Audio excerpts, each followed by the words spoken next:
बिस्मिल्लाहिर्रहमानिर्रहीम। अस्सलाम वालेकुम दोस्तों, एक नई वीडियो के साथ आपको खुशामदीद कहती हूँ। आज बहुत ही मज़े की आपको क्रिस्पी पापड़ी बनाने का तरीका बताऊंगी कि आप किस तरह से घर में क्रिस्पी पापड़ी बना सकते हैं, जिसे आप बहुत सारी चीज़ों में इस्तेमाल कर सकते हैं।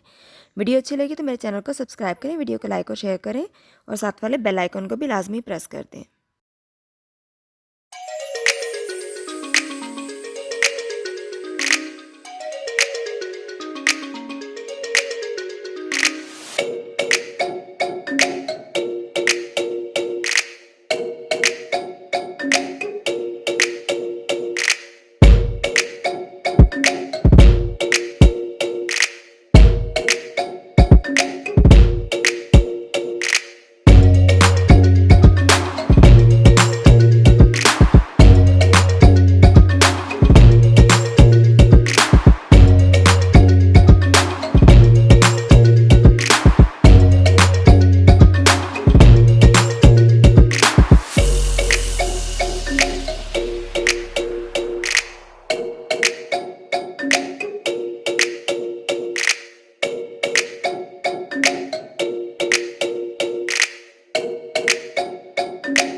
तो दोस्तों, कैसी लगी आपको आज की ये क्रिस्पी पापड़ी? अगर ये पापड़ी आपको पसंद आई तो मेरे चैनल को सब्सक्राइब करें, वीडियो को लाइक और शेयर करें और साथ वाले बेल आइकन को भी लाजमी प्रेस करें।